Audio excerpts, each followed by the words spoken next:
Good evening. Karimganj TV নিউজের পক্ষ থেকে আপনাদের সবাইকে স্বাগত। এই বাড়ি কেনাবেচা নিয়ে বড় খবর। মুখ্যমন্ত্রী হিমন্ত বিশ্ব শর্মা উল্লেখ করেছেন যে এখনই যখন তখন যাকে তাকে মাটি বিক্রি করতে পারবে না।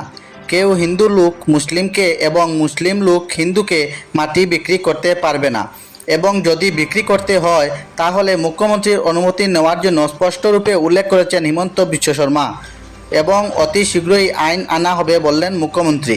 এবার শুনুন মুখ্যমন্ত্রীর বক্তব্য। আগতে ইন্টার রিলিজিয়ন মাটি ট্রান্সফার হয়েছিল, হিন্দুর মাটি মুসলমানে কিনিছিল, মুসলমানের মাটি হিন্দুৱে কিনিছিল। কিনা বেচাত আমি বাধা দিব নোৱাৰো, কিন্তু অসম চৰকাৰে নতুনকৈ সিদ্ধান্ত লৈছে যে এজন হিন্দুৰ মাটি মুছলমানে কিনিবৰ বাবে আৰু এজন মুছলমানৰ মাটি হিন্দুৱে কিনিবৰ বাবে মুখ্যমন্ত্ৰীৰ অনুমোদন লোৱাৰ পিছতহে লেণ্ড চেল পাৰ্মিশ্যন হ'ব পাৰিব। আমি মাইক্ৰ ট্ৰাইবেল বেল্ট এণ্ড ব্লকলৈ ৰূপান্তৰ কৰিব খুজিছো, যাতে জনজাতীয় বেল্টৰ বাহিৰতো জনজাতীয় লোকৰ মাটিত কোনেও যাতে চকু দিব নোৱাৰে, তাৰ বাবে আন এক আমি নতুন আইন আনাৰ বাবেও আমি সিদ্ধান্ত লৈছো। চাহ বাগিচাৰ লেডাৰ কলনীৰ মাটিত আমি ম্যাদী পট্টা সহকাৰে চাহ বাগিচাৰ শ্ৰমিকক আমি উভতাই দিম। সেই ধৰণৰ সামাজিক আৰু অৰ্থনৈতিক বিপ্লৱৰ কাম আমাৰ চৰকাৰে কৰিবৰ বাবে সিদ্ধান্ত লৈছে। কিন্তু এটাকৈ থলুৱা লোকসকলৰ পৰা মাটি এটা বিশেষ সম্প্ৰদায়ৰ লোকে কাঢ়ি লৈ গৈ আজি আমাক নিজৰ মাটিতে সংখ্যালঘুত পৰিণত কৰিছে। ৰাজ্য চৰকাৰে এক প্ৰস্তাৱ লৈছে যে অহা কিছুদিন Incoming voice. আইন আনিম যে অবিভক্ত গোৱালপাৰা জনজাতীয় লোক, অনুসূচিত জাতিৰ লোক, অন্যান্য পিছপৰা সম্প্ৰদায়ৰ লোকৰ মাজত যিখিনি মাটি বাচি আছে, এই মাটিখিনি আমি আৰু ট্ৰান্সফাৰ হ'বৰ কাৰণে দিব নোৱাৰো। আৰু এই ধৰণৰ নতুন চিন্তাৰে আমি আমাৰ ৰাজ্যখনক আগুৱাই লৈ যাব খুজিছো। কাৰ্যকৰ্তা বন্ধু বান্ধৱীসকল, ইলেকশ্যনৰ সময়ত আমি লাভ জেহাদৰ কথা কৈছিলো। অসমত আমি অহা কিছুদিনৰ ভিতৰতে এখন নতুন আইন আনিম, য'ত নেকি লাভ জেহাদৰ কাৰাদণ্ড আজীৱন কাৰাদণ্ডলৈ আমি ৰূপান্তৰ কৰিম। আমি ৰাষ্ট্ৰ নিৰ্মাণৰ কামত ব্ৰতী হৈ আছো আৰু আমি ব্ৰতী হৈ থাকিম। মই কংগ্ৰেছ দলক মুকলি প্ৰত্যাহ্বান জনাম, হিমন্ত বিশ্ব শৰ্মাক টাচ কৰি চাব। সি যিমান আজি সাহস আজি মোৰ আছে, তাতকৈ 100 গুণ সাহস মই ভগৱানে মোক দিব ৰাজ্যখনৰ সেৱাৰ বাবে কাম কৰি গৈছে।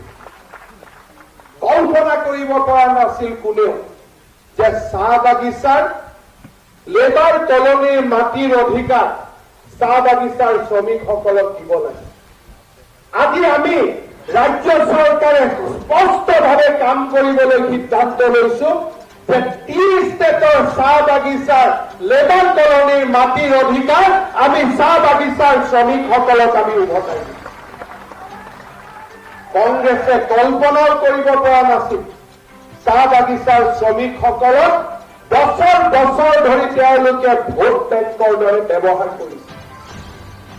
আজি আমি সিদ্ধান্ত লৈছো, অসম চাহ নিগমেৰে আমি আৰম্ভ কৰো, সহকাৰে চাহ বাগিচাৰ শ্ৰমিকক আমি উভতাই দিম। সেই ধৰণৰ সামাজিক আৰু অৰ্থনৈতিক বিপ্লৱৰ কাম আমাৰ চৰকাৰে কৰিবৰ বাবে সিদ্ধান্ত লৈছে। শ্ৰদ্ধাৰ কাৰ্যকৰ্তা বন্ধু বান্ধৱীসকল, জনজাতীয় লোকসকলৰ মাটিৰ সুৰক্ষা, জাতি মাটি ভেটি সুৰক্ষাৰ এক সৰ্বোত্তম দায়িত্ব।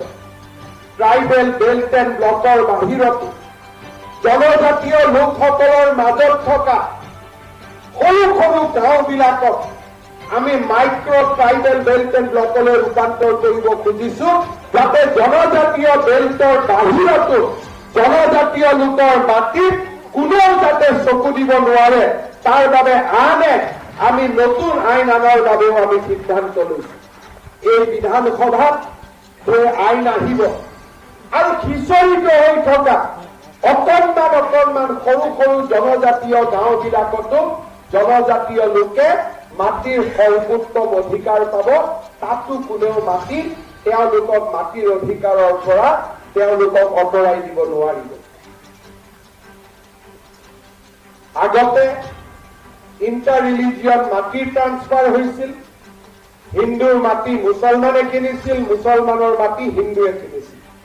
কিনা বেচাত আমি বাধা দিব নোৱাৰো, কিন্তু অসম চৰকাৰে নতুনকৈ সিদ্ধান্ত লৈছে যে এজন হিন্দুৰ মাটি মুছলমানে কিনিবৰ বাবে আৰু এজন মুছলমানৰ মাটি হিন্দুৱে কিনিবৰ বাবে মুখ্যমন্ত্ৰীৰ অনুমোদন লোৱাৰ পিছতহে লেণ্ড চেল পাৰ্মিশ্যন হ'ব পাৰিব।